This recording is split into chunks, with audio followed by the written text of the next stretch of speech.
Hello and welcome to Dialogue. I'm Yang Rui in Beijing.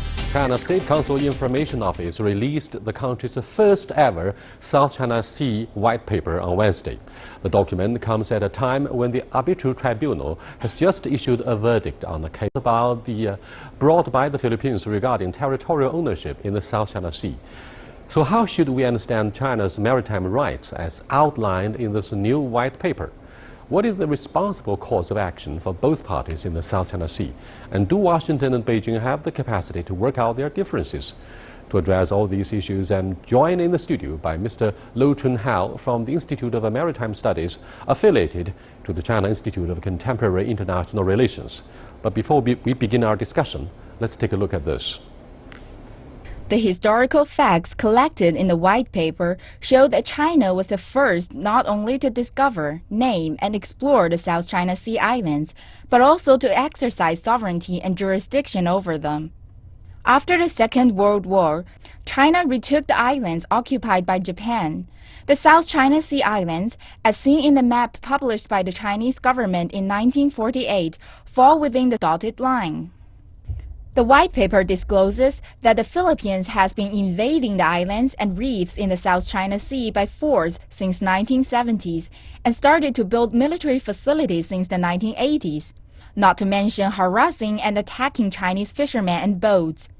The white paper slams those actions that have persistently intensified tensions. China has insisted on solving the dispute with the Philippines through diplomatic ways. In fact, the two countries have both agreed to settle through bilateral negotiations. But the agreement was ignored by the Philippines, which filed an arbitration case with a court in The Hague in 2013. China caught in an act of bad faith, which has abused the dispute settlement procedures regulated by the United Nations Convention on the Law of the Sea. China has stated it will not accept a word made by the International Tribunal. China still insists on encourages negotiation to settle the dispute with the Philippines and other countries directly concerned, and uphold the freedom of navigation and overflight in the South China Sea. Welcome back, gentlemen. No one for the rest of the world would expect China to accept the ruling by the Arbitral Tribunal. Yeah. Now, we have been a little bit confused as to the wording and differences, in fact, between tribunal and the court. A lot on the Chinese WeChat, the social media, argue that it's not a court, it's a tribunal. So what are the major differences? Yes, there are some very important differences between the tribunal and the court, because under the international law, usually there are several ways to settle the maritime dispute. One is international court. The other is International Court of the Law of the Sea, ITLOS, and the other is the arbitration case, compulsory international arbitration case initiated to set up the Hawk arbitration tribunal. That is, this is the case, and it's the permanent court of the arbitration. Just provides the secretariat, but it's just it's not a United Nations organization. It's just an intergovernmental platform. So actually, it's set up case by case. So after this case was fulfilled, then the arbitration tribunal will dissolved. So that's the case. That's the difference. So, case closed. Yes, case by case. The United Nations says it's not affiliated to the United Nations. Yeah. It's just an independent tribunal. And it's case by case. Yeah. Case by case. Head of the tribunal is a former Japanese ambassador to the United States. He was the ambassador of Japan between 1999 and 2001. Do you have any reasons to trust this guy?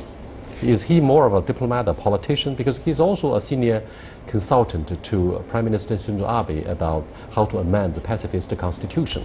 Yes, of course. Actually, no or yes? Should we trust him? Of course, not trust him.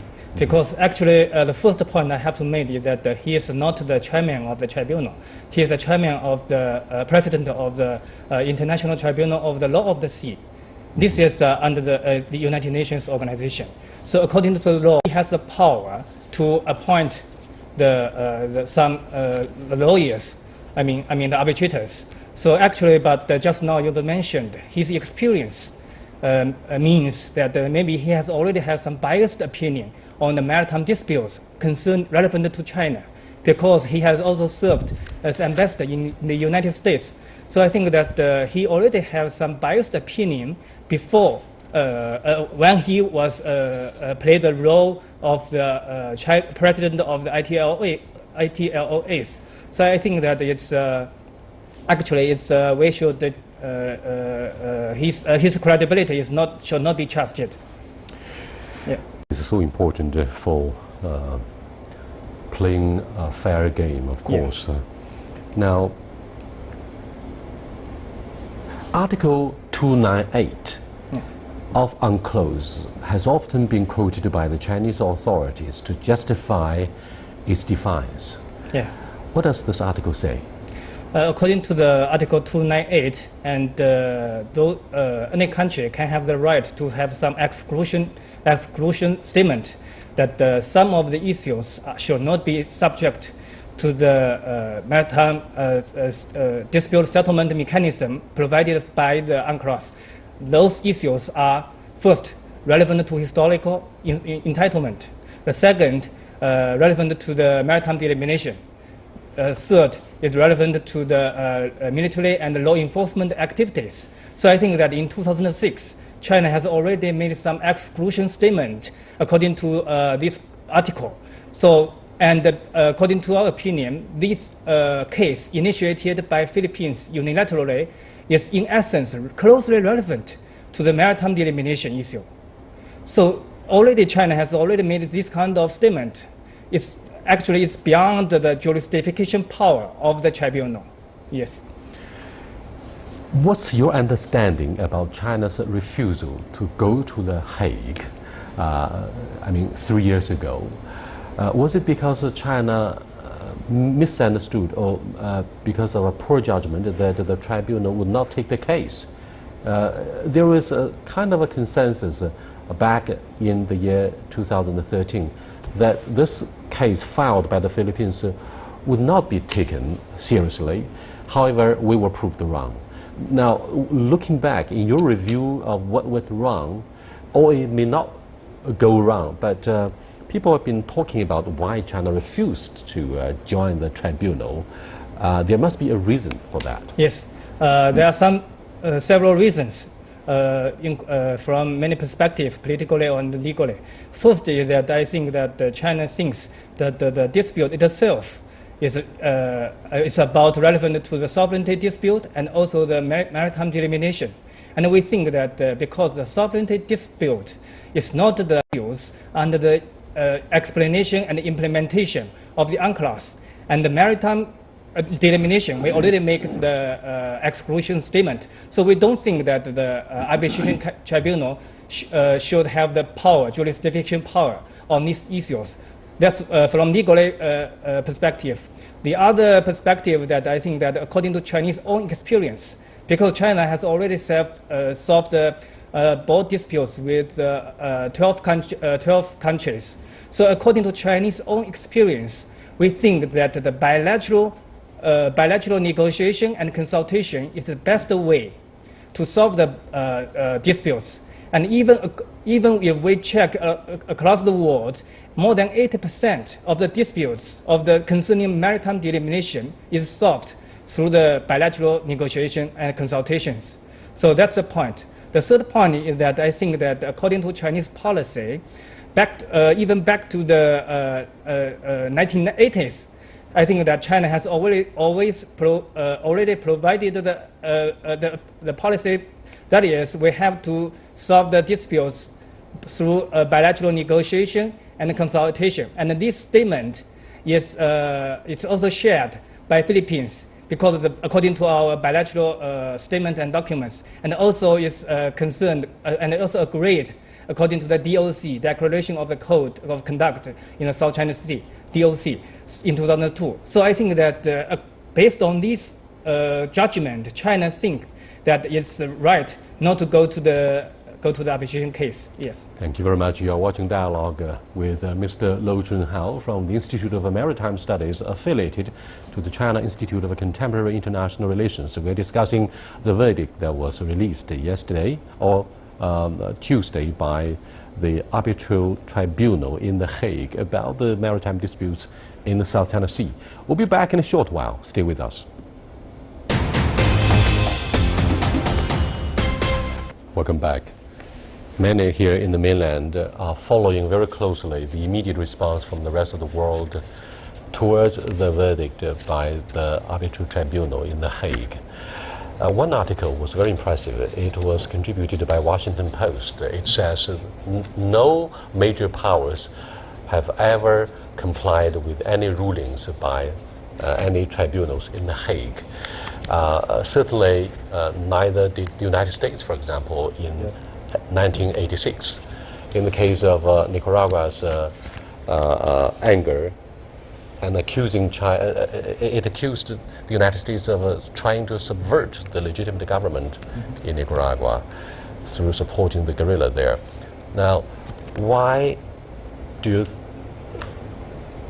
Now, here is one important point concerning the ruling. It does not have the legally binding power to execute whatever rulings. Will that make? Well, I think the example you mentioned is quite different from the case China is facing. Ironically, the United States never made an exclusive statement by the tribunal. Only after Nicaragua sued the United States to the court, and then they rushed to the statement and denied to abide by the judgment by the court. But in China's case, far before the tribunal, say 2006, China, according to the Article 298 of the Convention law, China made a legal arrangement. So it's quite natural for China and for the others, about 30 countries who made a statement and arrangement, say we deny, we reject any binding judgment by the court.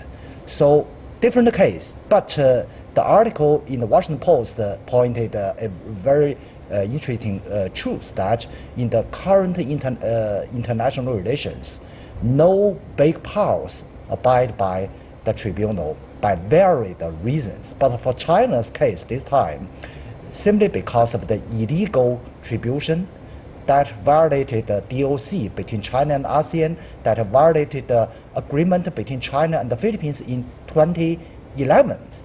The two countries made a commitment, say, let's talk about these differences by bilateral engagement. And then the then government of the Philippines broke the agreement with China. So such a violation of law should be rejected by the court. Unfortunately, they made a wrong decision and illegally accept the Philippines' requirements. So from the beginning to the result, all the results are illegal. So China has all reasons, not only because of the Article 298, but also because of the illegal course and the illegal results. China has all reason to reject. I just want to add a case that is about also relevant to Japan, because we notice now that the United States and Japan, they just launched propaganda against China on this issue. So actually, international court ruled against Japanese whale-killing activity. Mm-hmm. So, but the Japanese government just didn't abide by it and still conducts the whale-killing activities in the Ocean Pacific, and just under the guise of the scientific research. So that this is another very interesting case. Yeah. Yes, they love whaling, whatever the voice is. But why do you think the United States and Japan show tremendous case? Is that because of pivot to Asia? Is that because of the thinking by Tokyo that by focusing on the South China Sea disputes, our pressure on Diaoyu Islands could be lifted? Yeah, I think that is the key question you mentioned. To the United States, the tribunal in Hague is not a legal issue. It's a geopolitics. It's the strategic issue. Say you mentioned pivot. Actually, it's a rebalance of the Asia Pacific. As they stated before, they don't have position on the ownership of the sovereignty of the individual islands. However, they have a strong strategic interest in the rebalancing this region. And the South China Sea is a very important platform for the United States to be involved in such a region. So to the Philippines, the purpose of the tribunal is to gain some rights and territories through the tribunal. But for the United States, the tribunal will provide a good chance for U.S. to increase their strategic influences, especially to wipe out, if possible, to wipe out China's presence in South China Sea so that U.S. can keep their dominance in this vast region. By the same token, South China Sea, you may know, all audience remember freshly, before 1945, for quite a long period, Japan was a dominant power in South China Sea and the whole Southeast Asia. And now that the Japanese government has got the so-called right of collective security, they can send the so-called self-defense forces. Oh, by abroad. the way, Prime Minister Shinzo Abe has just got the mandate after winning the elections in the upper house to further amend the pacifist constitution. Does it mean that in the year 2016, this year, he's going to be in a better position to join the United States in the spirit of following the U.S.-Japan Security Accord to patrol waters in the South China Sea? What does that mean for the fragile relationship and trust, if any, between Tokyo and Beijing? Mr. Lo. Yes, I think that just now I fully agree with Professor Yang. That is, Japan U.S. activity in South China Sea has very strong strategic intentions against China. And during past few years, we can notice that the Japanese government just enlarge its military presence or activities in South China Sea, such like the signed some kind of the weapons and equipment transfer with the Philippines this February. So I think behind all these kind of the activities, the Japanese government wants to play hard the South China Sea issue. That is to lessen the Chinese pressure in the East China Sea. And I think that this kind of activity is fully harmful to the bilateral trust, confidence building. Let's take a close look at Taiwan. Now, the verdict, quote-unquote, of the arbitral tribunal also included the Taiping Island, one of the biggest islands in the South China Sea. This verdict said Taiping Island is not an island, and that immediately aroused the great anger from people in Taiwan, even including DPP, the pro-secession political force, which is now in power, with the chairwoman Tsai Ing-wen as a leader of Taiwan. Now, she went to Taiping Island on board a military vessel there. What do you think of, the alleged or proposed joint effort by the mainland and Taiwan to safeguard their sovereignty? Because after all, there's understanding about one China. That is the principle shared by both sides across the Taiwan Strait at this moment. Yeah, actually, it's a very good point to say no matter sharp differences between mainland and Taiwan on the sovereignty issue, on the interests of the maritime, the two sides across the strait share the common interests, share the common goal, share the common responsibility to guarantee Chinese rights there. But I'm afraid you have to be very cautious as to the background of the DPP. The first generation of the DPP leadership was actually supported by Japan, and they sought shelter in Japan when Chiang Ching-kuo, son of Chiang Kai-shek, was in power during the Cold War. And she got to be very, very careful about the calculations of Tokyo. Without the support of Tokyo, I'm afraid DPP would have found it very difficult to make a political comeback from Japan, where they sought asylum to Taiwan after lifting restrictions on partisanship by Chiang Kai-shek. So how do you look at the complexity of a politics or political ecosystem in Taiwan? I think that the first point the DPP government or the Tsai Ing-wen she has to consider that is the regional political situation within Taiwan. So there's very few room, almost no room space for she to withdraw on the issue of the sovereignty over the non-South islands, because it's a sovereignty issue, and also if from the legal perspective, she does not have the power to veto Taiwan's sovereignty in this region. Just now you mentioned the Taiping Islands. I just want to add another case relevant to Japan, because yesterday the Japanese foreign minister issued a statement pressuring China to abide by the award. But actually there's another case that is the Okinawa. Okinawa just 10 square meters, while the Taiping Islands is almost 50,000 times, 0.0 square kilometers. That is almost 50,000 times larger than Okinawa. And also the Taiping Islands also have the fresh water. So even under this case, the Japanese government claimed the EEZ, claimed the Okinawa it's an island instead of a rock. Don't you think it's a contradiction? Don't you think international politics is full of double standards, paradoxical stuff? So now let's go back to the Huangyan Island, which is one of the cases filed by the Philippines. How do you look at the concerns of international society? Well, whenever we talk about individual islands or reefs, we need to take the whole island in South China Sea as one single items to discuss. Any kind of divisional and selective divisional judgment are not objective. So regarding to the Huangyan Island, it's a part of the Nansha Islands, and the key point is the boundary of the Philippines maritime line lies in the east longitude 11H, and all of the islands, the so-called Calayan Islands, claimed by the Philippines, are illegal because of their constitution, because of the treaties between U.S. and Spain, and the treaty between U.S. and UK.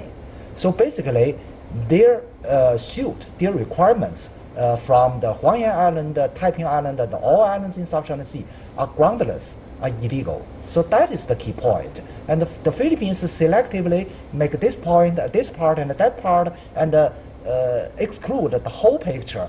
That's not a fair way to go the legal process. Well, the newly elected president, Rodrigo Duterte, promised to have negotiations with the Chinese government on condition that the ruling would be in favor. Of course, it's now apparently in favor of Manila.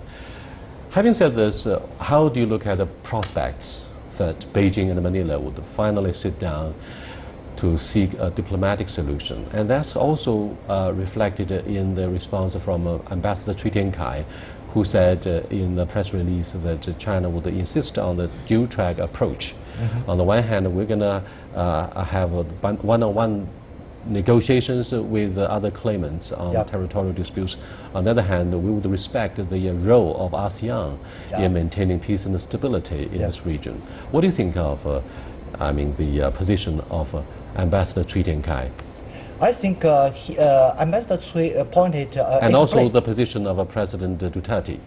Yeah, I think Ambassador Cui has explained China's position and proposals to solve this complex South China Sea disputes by dual tracks. Basically, the complex issue of South China Sea categorized by two kind of issues. Number one, how to solve the differences, sovereignty big differences between the related claimants, say China, the Filipinos, Chinese, the Vietnamese, China, the Malaysia, and so on. And secondly, the issue relating to the peace and stability, how to maintain the peace and stability, how to maintain the freedom of passages. So for the first kind of issues, that's the business between China and other claimants. And as to the second kind of issues, That's a business between China and ASEAN countries that are surrounding countries in South China Sea. So through the dual track negotiations, we can achieve a solution both on the disputes and the maintenance of the peace and stability. So that is a pragmatic ways. And if go to, but we have a precondition, frankly. We need, regarding the first round of first track negotiation, we need to go back the point before the tribunal. For example, the tribunal said, Taiping Island was not island. Shall we negotiate based on such a ridiculous conclusion? Well, yes, the last question, because we will soon conclude this discussion, time is running out. The use of force. I mean, the United States accuses China of militarizing the South China Sea. However, we see concentration of 2 aircraft carrier fleet. And many here in China suggest that there would be an imminent outbreak of hostilities between the 2 militaries. How do you see the possibility? What do you think of the readiness or combativeness for both sides? I think we have to take a more balanced view about the military-to-military relationship between the 2 countries. On the one hand, of course, we see from the news media that both countries strengthen the military presence in this region. But on the other hand, the male-to-male cooperation and the consultation mechanisms continues. But anyway, according to, I'm really concerned that the United States may conduct some more freedom of navigation operations in this region to challenge the Chinese sovereignty issue. So for example, I think it will raise the risk of the conflict. Mr. Lu Kang, spokesperson of the Chinese Foreign Ministry, said in at the press conference that should anyone provoke our sovereignty in South China Sea, we would respond angrily. Now, what does that mean? Do you think the American military vessels are likely to enter our 12 nautical miles, which were dismissed by the verdict, quote unquote, of The Hague? I think the scenario mentioned is highly possible. Because the U.S. conducting a strategy, say they want to make regularized practices by ships, warships, and warplanes. They want to set up rules by military. So that is the principal issue. China will not give in. So that's the China's position. So we will react strongly against that. Hope it's described as an innocent passage. But thank you very much for participation of this dialogue. I'll see you next time. Goodbye.